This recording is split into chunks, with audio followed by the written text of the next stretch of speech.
The Tom Woods Show, episode 817. Prepare to set fire to the index card of allowable opinion. Your daily dose of liberty education starts here. The Tom Woods Show. Folks, if you're concerned that Donald Trump may be a bad president, well, I got good news for you. They've all been terrible. Check out our free course on the real history of the U.S. presidents and their crimes against liberty over at freehistorycourse.com. Hi, everybody. Tom Woods here, talking to Jeb Kinnison, who is author of an interesting new book called Death by HR, How Affirmative Action Cripples Organizations. Now, I know I've got maybe 17 to 20% of my listeners being out of the United States, so just in case HR isn't something you know, or I don't know if this is a common thing in other countries, or if you would know the translation or whatever, but HR just stands for Human Resources Department, so it oversees employment and complying with labor law and administering benefits and hiring and dismissal and things like that. And Jeb has written a very interesting and cutting, incisive book about what's really going on in HR departments in companies across the country. Jeb Kinnison is a computer programmer and software engineer. He studied astronomy and computer and cognitive science at MIT. He's written several books, a couple on relationships, others in the science fiction genre, and now Death by HR, a very interesting book indeed.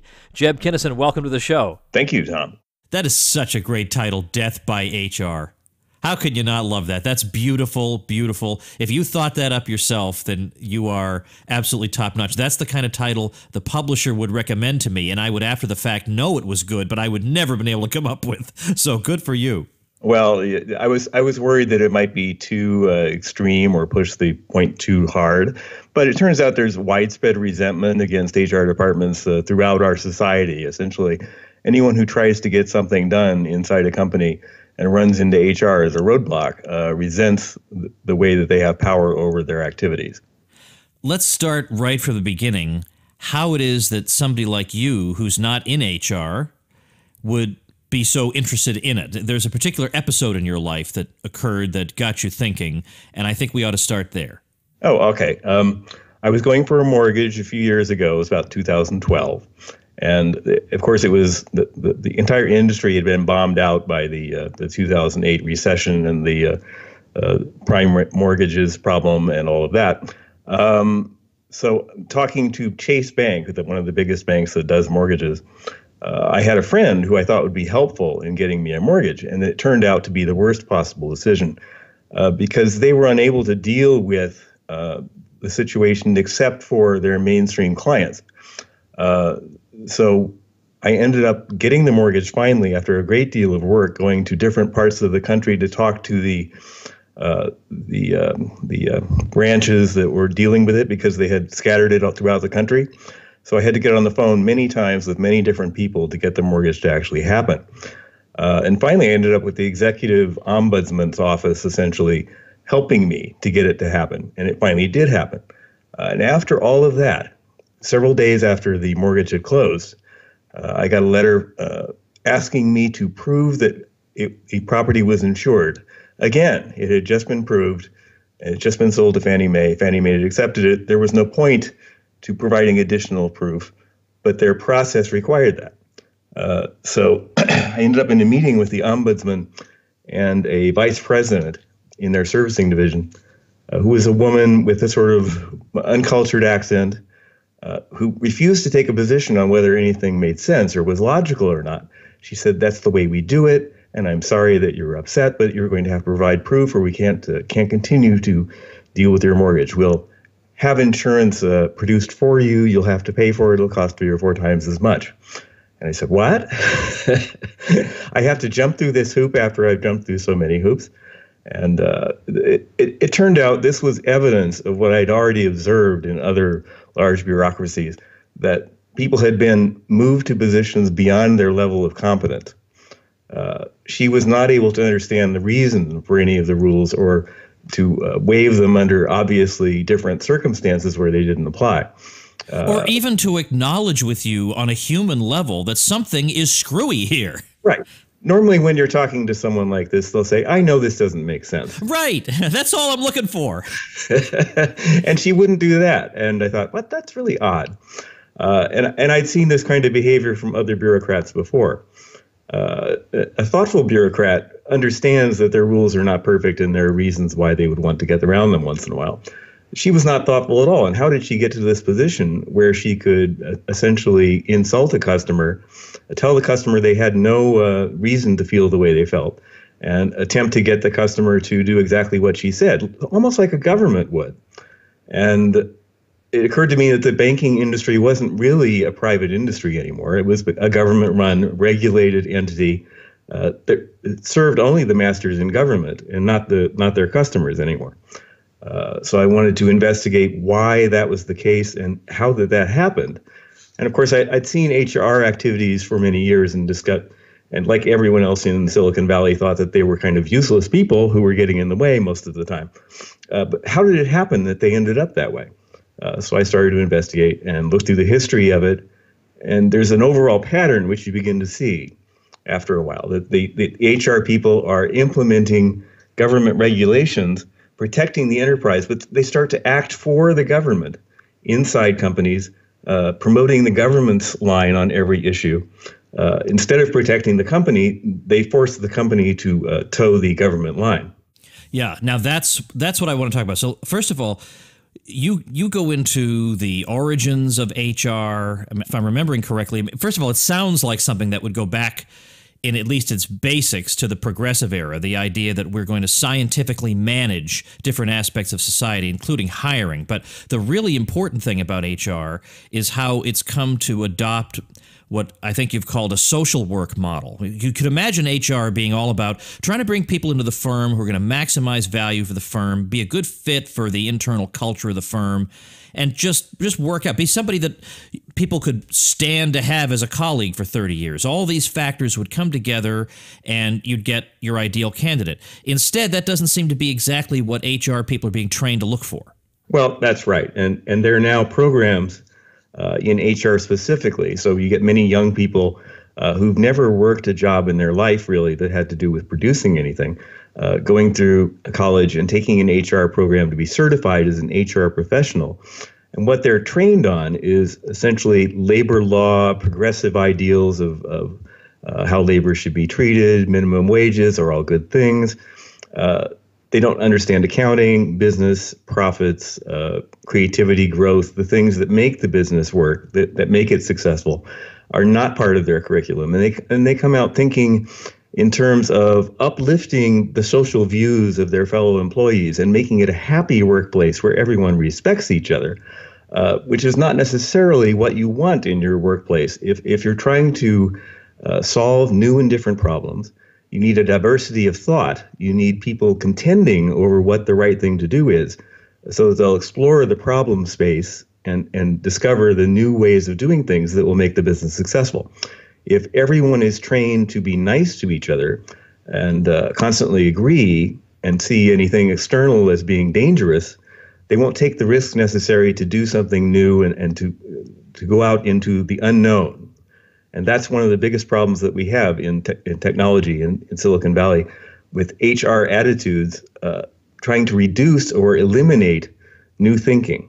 I want to talk about one of the key ingredients, not the only, but a key ingredient in what has made HR so frustrating, not only frustrating for everybody, frustrating for applicants, frustrating for other employees, frustrating for people who run the firm. It's like it's become some kind of a fiefdom within the firm. In fact, let's talk about that. Well, yes, this problem is you're running a big business. Say you're a factory in the 1920s, when this was becoming really a large issue. When HR was beginning to be developed to protect or defend the business against government regulations and against lawsuits from employees. You hire a group of people to try to tell your managers how to operate in a way that won't cause problems. And eventually those people do have a little fiefdom of their own.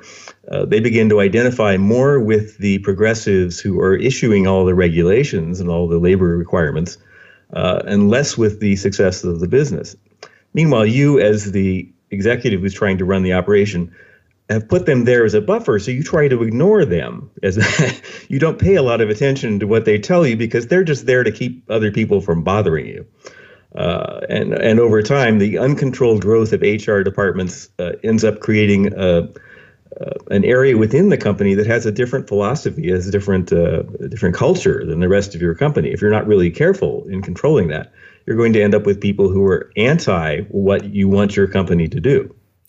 So, well, let's think about the sorts of things that an HR department might want to do that seem to them to make sense according to everything they learned in school. Of course we should want this. We should want to help to uplift people, and we should want to help to bring diversity to the workforce and this and that. And it turns out that actually in the workforce, what you really want are just people who are really competent. It actually turns out that that's what you want.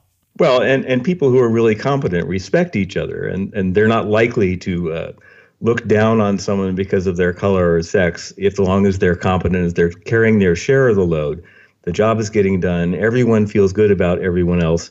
That's great. That's not actually what happens because the HR department has encouraged greater diversity, meaning people who weren't quite as competent are brought in instead of someone else. And you get the phenomenon of the diversity hire, someone who is hired largely for their diversity component and not because of their competence. People start to joke about that. And after considering that someone who is a minority or a woman might be less competent simply because they are, you get a reputational issue. So everyone in the company who is a minority or a woman gets labeled, oh, well, you were only hired because you're one of those. And this is a negative problem. I mean, it creates conflict in the workplace because no longer is the standard simply being competent and carrying your own weight.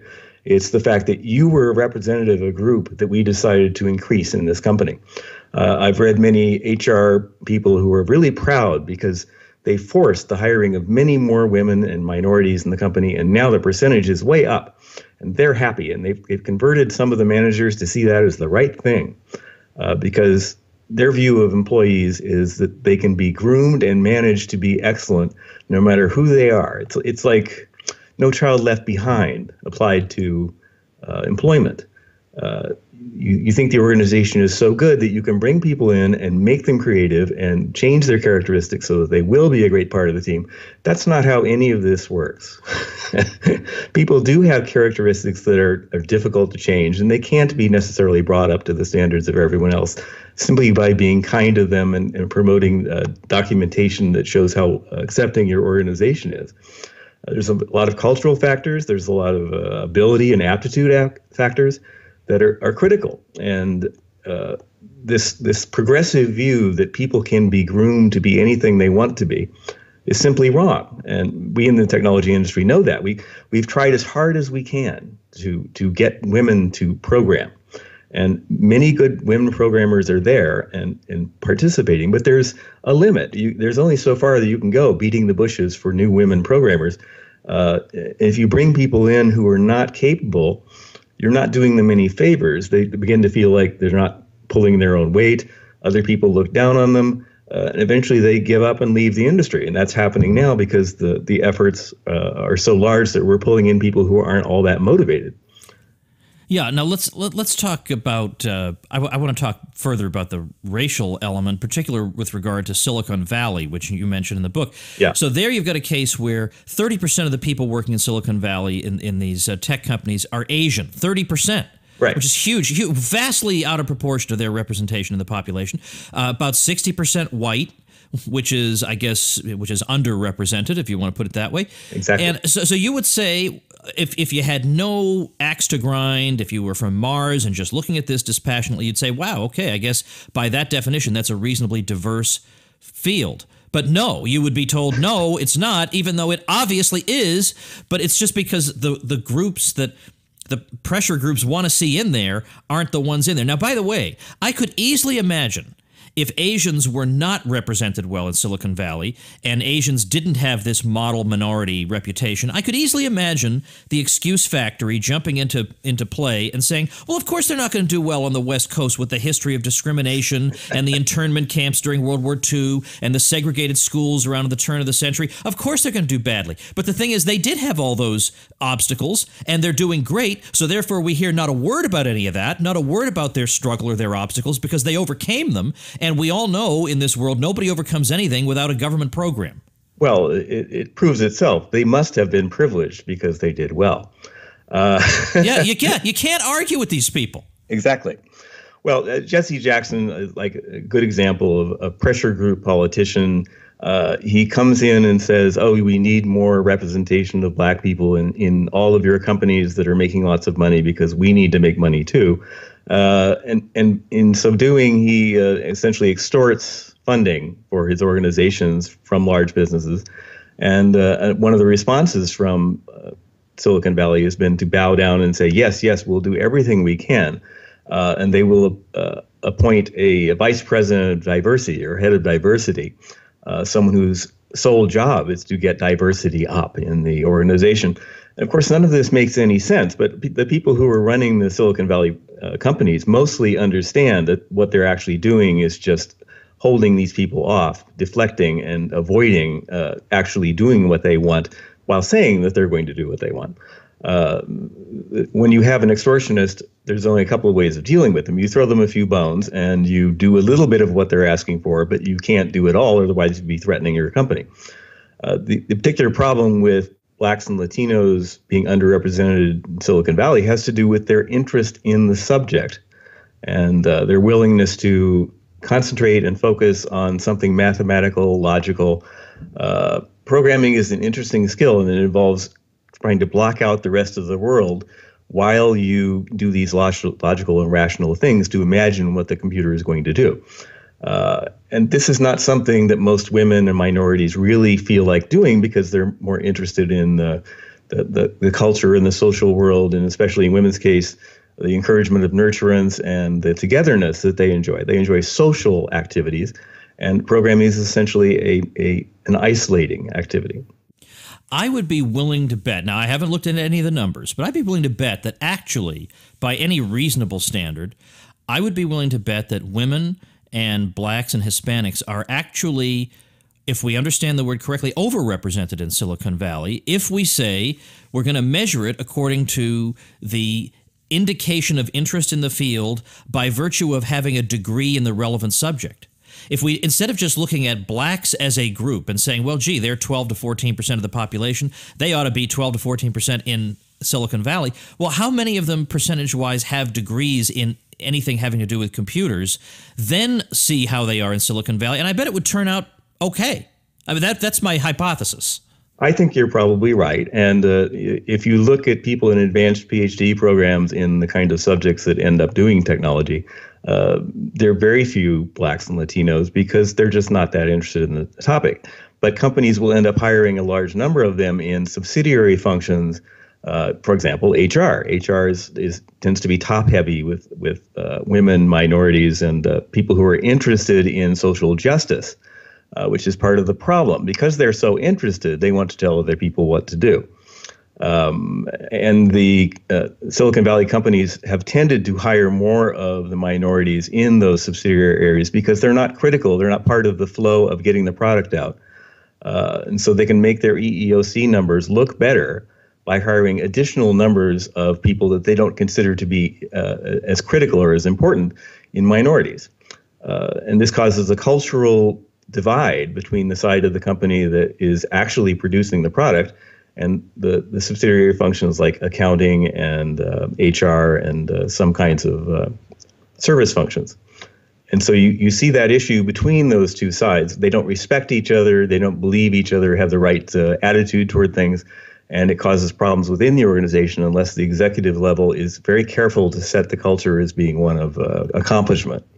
I want to return to something you said briefly about Jesse Jackson because first of all, Jesse Jackson is a bit kind of passé these days, but I grew up with him. In the 1980s, everybody knew he ran for president. Everybody knew who Jesse Jackson was.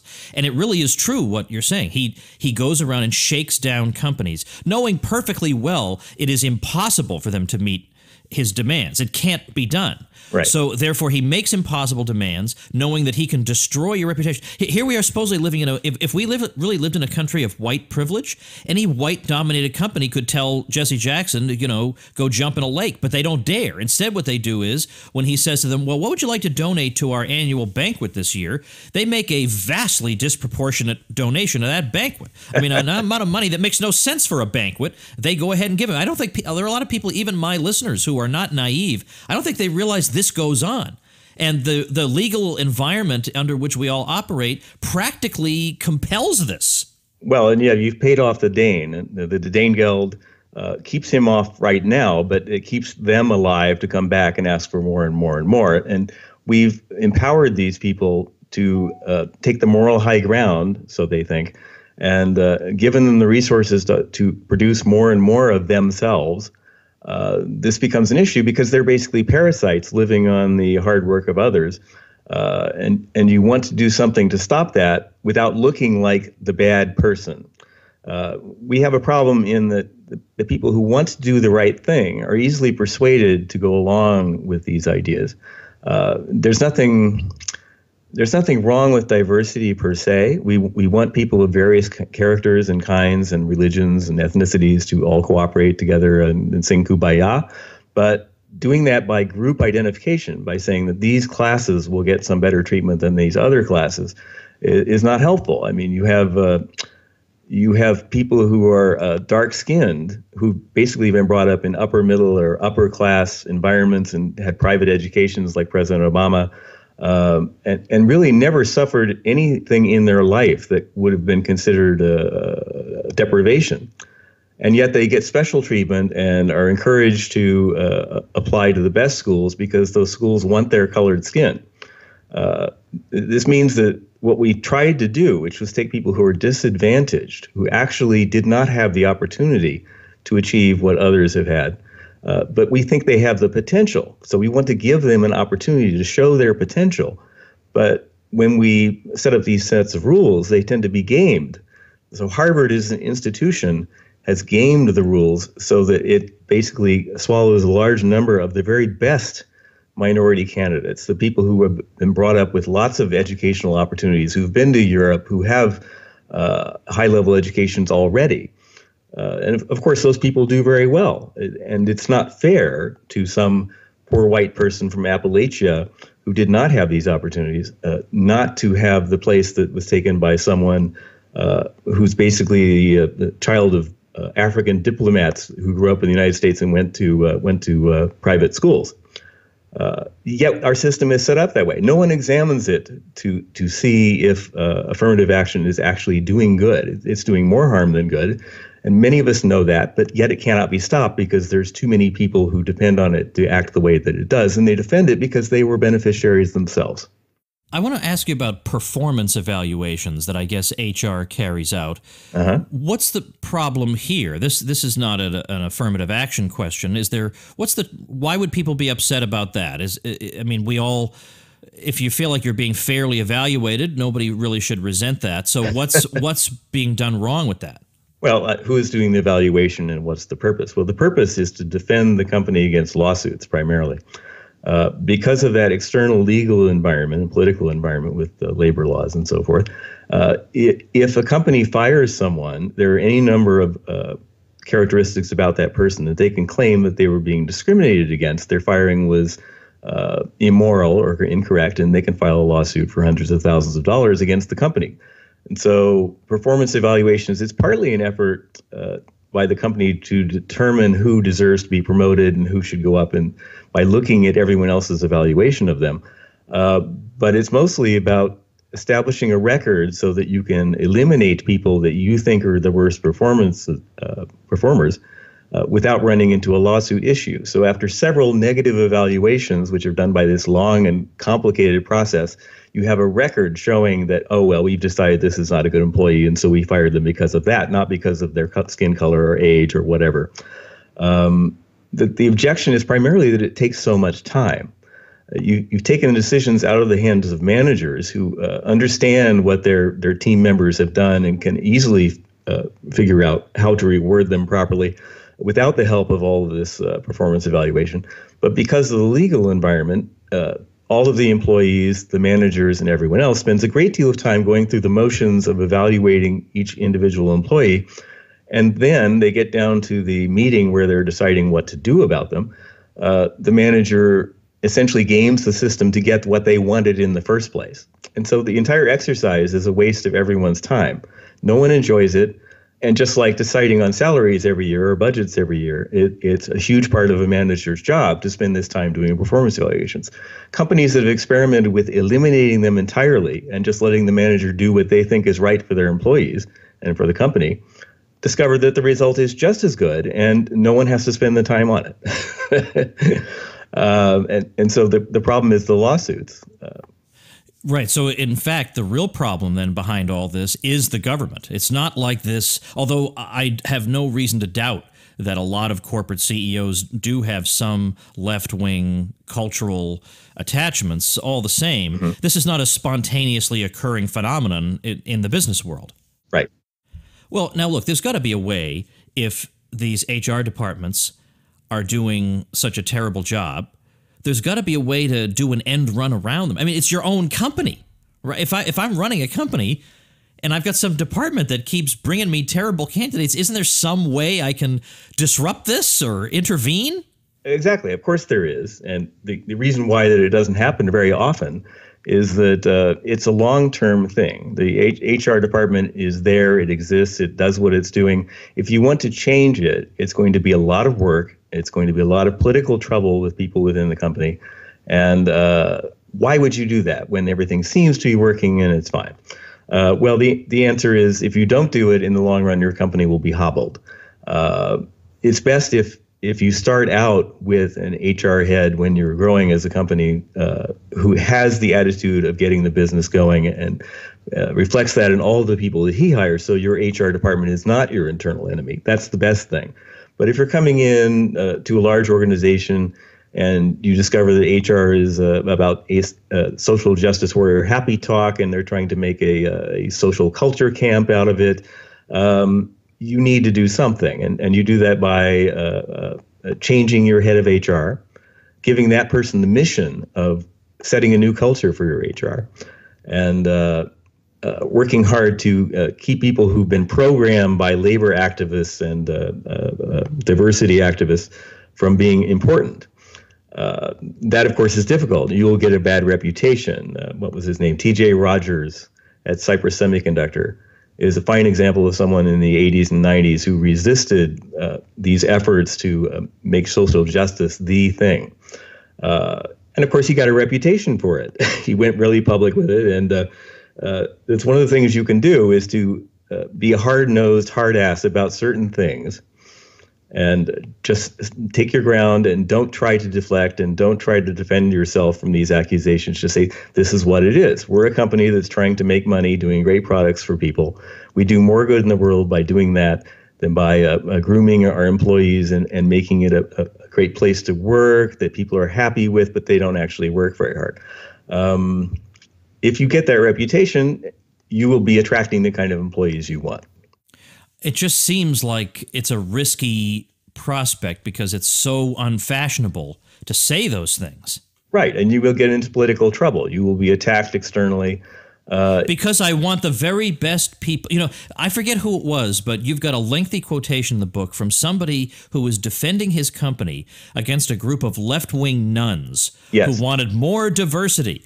And he just eviscerated this and said, look, that was T.J. Rogers, yes. Oh, was it? Oh, it was the same guy? All right, so then you picked the perfect person. Because, yeah, he basically said, look, there aren't women who are I mean, here are the qualifications these jobs need. He says, now, normally, this yields me a guy in his 50s who's white.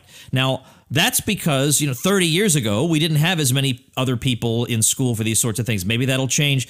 The point is, right now, these are the cards I'm dealt. Right. There's no other way I can remotely run this company. And moreover, given that people's retirements depends on the value of our stock, If you really tell me that you care about the welfare of human beings, I really don't believe you, because you're going to make our stock go way down, which is going to hurt the retirement portfolios of a whole lot of people. So in effect, he was basically saying, go shut your mouths and stop talking about stuff you know nothing about. Well, unlike a lot of political government efforts, you can identify a small group of people who will benefit a great deal from your proposed new program. And that would be the people who've been affirmatively applied or acted into jobs. Those nuns wanted, at a time where there were very few women in the industry at all, they wanted the board of directors to be half women. This was basically an idea that was coming into play in Norway and places like that. And so they naturally were pushing for the same thing, even though there's no pipeline. As T.J. Rogers said, maybe someday there'll be a lot of women who have the kind of experience and training and interest necessary that we could appoint them to our board.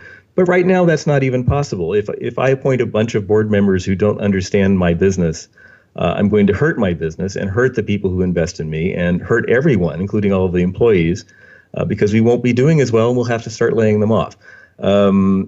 If you try to micromanage someone else's business because you have certain social justice principles, you're actually creating great harm. You're creating a Soviet Union where people are given jobs, they pretend to work, they pretend to be paid, they have no choice in life because someone has decided for them almost everything that they do. I want to mention very quickly the points you make about, doesn't diversity help companies, and aren't there studies that show that diversity has been a net benefit? And even without looking into the details of these studies, I just knew, because I've been on this earth for 44 years and I know how these people operate, that the studies were probably very weak, right, or didn't really show this, or there were countervailing studies, or the sort of people who would even do such a study would be people looking for a particular outcome. Somebody who wants to say diversity doesn't really help, where's he going to get the grant money for that study? Exactly. I mean, it just has academic malpractice written all over it, because it just runs contrary to everything you would think. How could hiring somebody on a basis other than what's best for the culture of the company be best for the company? Well, exactly. And this is a problem we have with social science research in general. It's funded for political reasons and done by mostly left-wing professors who want to prove certain points that will support progressive goals in the future. And it's exactly what happened with these studies. They're relatively small, they're relatively weak, they're not scientific, and they were picked up and promoted by huge numbers of people in the media because they promote the narrative, which is what is required to get diversity to be valued above productivity and everything else. What's interesting about that, it's like the left-wing version of truthiness or fake news. We get this throughout our society, people accepting and believing the common wisdom, which came out of what you might call cultural Marxist promotion. I mean, that's what's going on, really, is that these academics and people who are not in business at all want to affect and change society in ways that they feel emotionally are important. And they do that by pretending to be scientists, by pretending to do studies because we respect science, because science, the label of science in a study and academic who's neutral and all of that gives something a great deal of impetus. The woman that I quote in the book traced the studies and how they were cited and repeated over and over again until they became truth. With less and less of the caveats that the original academics might have put into the study, it's now suddenly true that, well, every company does better if it has a more diverse workforce. And you will find no one who disagrees with that, or almost no one out in the business world, because it's not allowed to disagree with that position, because we have political correctness running the show. Yeah, and of course that would open up a whole other question. Is political correctness an outgrowth of government policy, or is it driving government policy such that even if we got rid of the government policy, we'd still have people pushing this sort of stuff? That's something to chew on. If people want to follow your work, to give us the website. That would be jebkinnison.com. All right, jebkinnison.com, KINNISON.com. I'm going to link to that at tomwoods.com/817. And, of course, Death by HR, How Affirmative Action Cripples Organizations. That's also available. Obviously, you can get that on Amazon. I'm going to link to that also at tomwoods.com/817. Very interesting. You've written on such a variety of topics that when somebody sent me Death by HR, and then I went to look at your background, I didn't believe it was the same person. And then I read your stuff, and you're citing the Foundation for Economic Education and all these different sorts of places, and I thought, well, how about that? This guy is one of us. I am one of you, yes. Well, the next book is going to be about, one of the key points in the next book is going to be about defunding all of the people who do these things, who promote this party line. They're academia, they're in government. We all pay tax dollars. Many of those tax dollars are funded to are funneled off to propaganda to influence us to continue to vote for more people who will spend more tax dollars. And if this new administration does something to reform regulations and reduce the amount of funding that goes to places like NPR and academic studies of social science, which are almost always useless, that would be a great thing. And I would totally support that. And the next book will cite many examples and try to get at the topic of people who are making money not by producing good things, but by producing ideas that promote more of themselves. Right, and we have quite a few of those. Jeb Kennison, thanks so much for your time. Excellent book. I hope it does very well. Thank you very much. All right, before I let you go, here is a really, really interesting listener website that was just begun not very long ago, and it is 50to1blog.com. That's 50 to then the number 1 blog.com. So 50to1blog.com. Because what he's trying to do is go from the 50th percentile to the first percentile, the number 1 percentile, in terms of income earning. He says, I'm just a regular guy who's on a mission to become one of the top 1% of income earners. When I began this journey back in 2015, I was smack dab in the middle, the 50th percentile. I'm giving myself 3 years to accomplish this goal, and on his blog, he's going to be talking about everything he's doing to try to get there. He says the challenge he has is this. He wants to go from making $60,000 a year in 2015 to the top 1% by 2018. Well, it depends on the state you live in, what dollar amount that is. But in his state, it's around $300,000 per year. So he's going to have to multiply his income by 5 in the next 3 years. And he's going to talk to you about exactly what he's doing to get there. So that sounds very, very interesting to me. So you can check it out at 50to1blog.com. I will link to it as the listener website mentioned at tomwoods.com/817.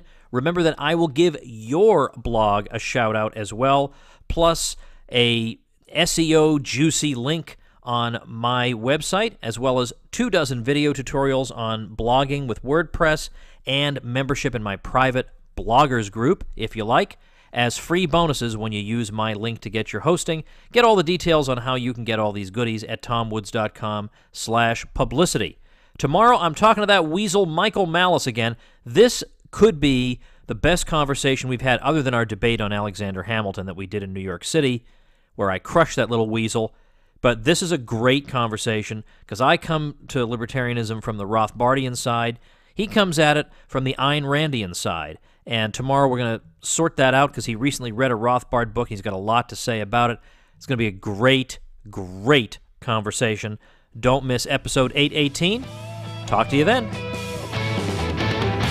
Become a smarter libertarian in just 30 minutes a day. Visit tomwoods.com to subscribe to the show for free, and we'll see you next time.